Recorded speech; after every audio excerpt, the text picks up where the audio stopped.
Di tengah lesunya saham-saham BUMN karya, PT Asli Karya Lestari, calon emiten dengan kode asli, akan listing dan menjadi emiten karya atau emiten konstruksi yang ketiga yang akan listing di tahun 2023. Emiten karya pertama adalah BDKR atau PT Berdikari Pondasi Perkasa, kontraktor yang fokus pada konstruksi tiang panjang, khususnya di area pelabuhan dan dermaga. Emiten kedua adalah KOKA, PT KOKA Indonesia, kontraktor yang fokus pada konstruksi pabrik pengolahan nikel.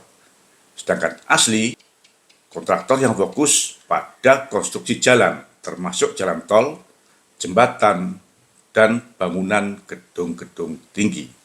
Sehingga wajar bila Asli sering berpartner dengan BUMN karya dan kontraktor besar lainnya, diantaranya Wika Group, Utama Karya Group, Jaya Konstruksi, Bukaka Teknik Utama, dan tentunya Kementerian PUPR. Apakah Asli cukup menarik dan akan berbeda dengan emiten karya lainnya?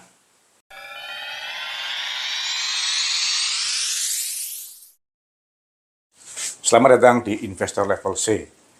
Kami coba sharing aspek fundamental agar teman-teman bisa tetap tidur tenang meskipun banyak badai di bursa. Tonton sampai habis ya. Semangat teman-teman investor level C, investor yang fokus pada karakter pemegang saham pengendali. Ada kabar baik apa hari ini? Kali ini saya akan sharing tentang PT Asli Karya Lestari, calon emiten dengan kode asli.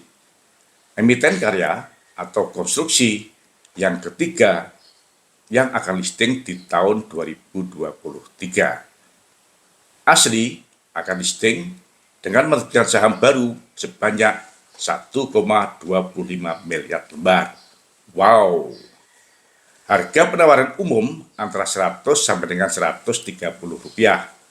Dengan nominal harga saham per lembar 50 rupiah. Sehingga BBV Evo hanya 2 sampai dengan 2,6 kali. Tidak terlalu mahal bukan? Asli tidak menerbitkan waran. Nah, ini keren. Menurut saya, hal ini lebih baik dibandingkan dengan emiten yang menerbitkan waran, namun pada akhirnya tidak efektif.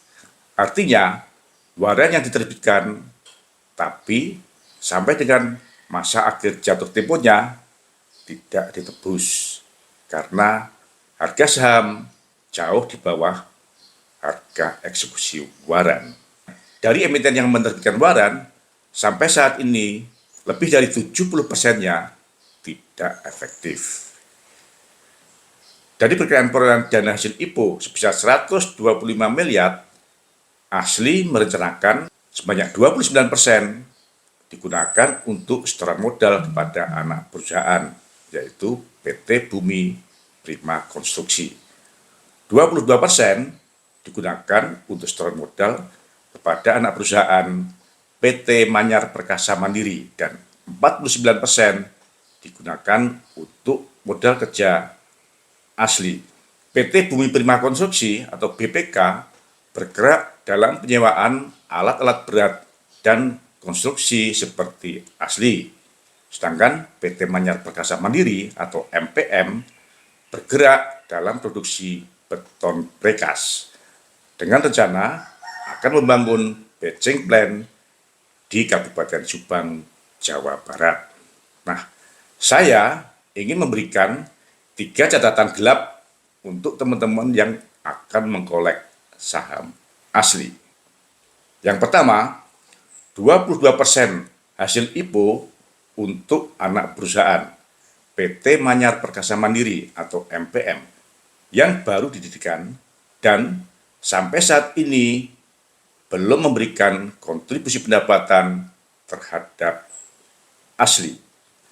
29% hasil IPO untuk anak perusahaan PT Bumi Prima Konstruksi atau BPK yang sampai saat ini kontribusi pendapatannya terhadap Asli baru sebesar 15%.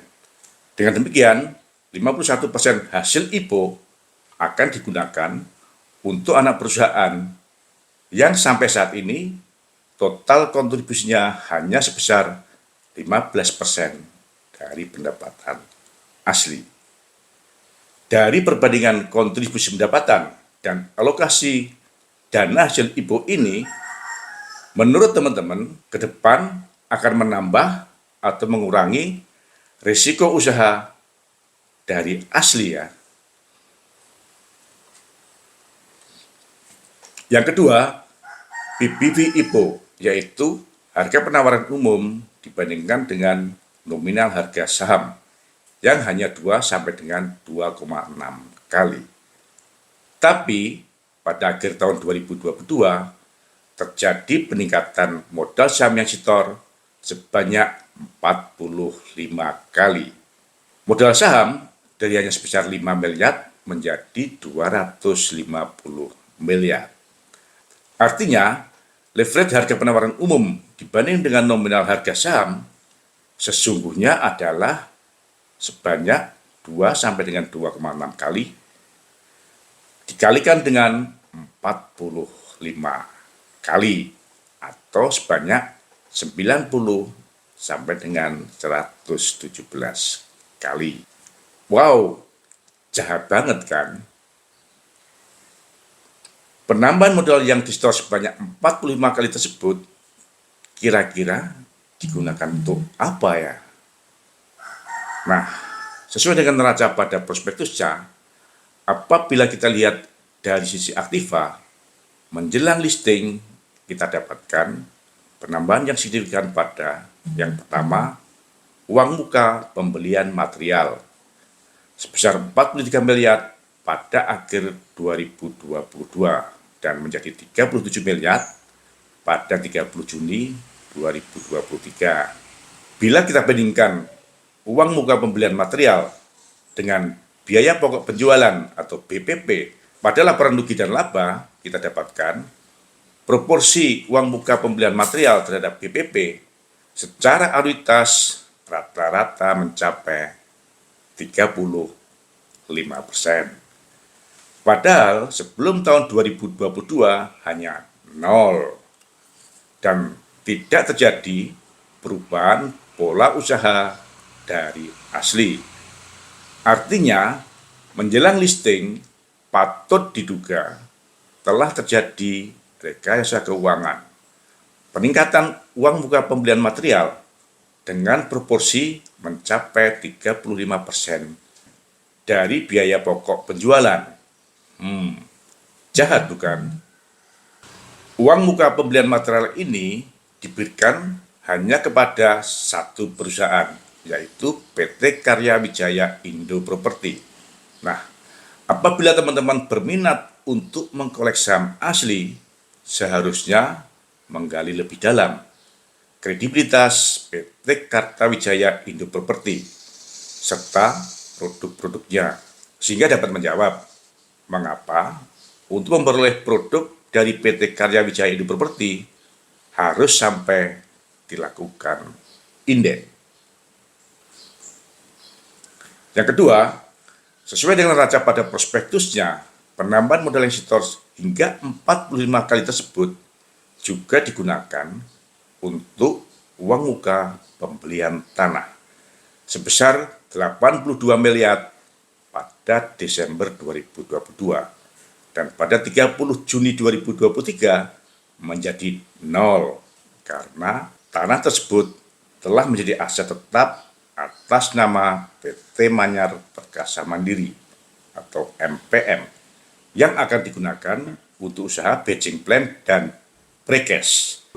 Tanah tersebut terdiri dari 2 SHGB dengan total luas tanah 31.000 meter persegi atau lebih dari 3 hektar. Dengan nilai tanah sebesar 82 miliar, artinya nilai tanah per meter persegi mencapai 2,65 juta rupiah. Dengan lokasi tanah di Desa Lengkong, Kecamatan Cipendei, Kabupaten Subang, Jawa Barat, dan nilainya mencapai 2,65 juta per meter persegi, kira-kira jahat bukan? Nah, teman-teman, jaga kesehatan dan kita tunggu apakah setelah listing nanti harga saham asli akan mampu menunjukkan kebaikannya atau memang sejahat yang saya kira. Semangat ya! Terima kasih telah menonton. Jangan lupa kasih komen agar channel Investor Level C dapat lebih berkualitas. Dan jangan lupa sharing agar teman-teman yang lainnya bisa mendapatkan manfaat dari channel Investor Level C. Terima kasih.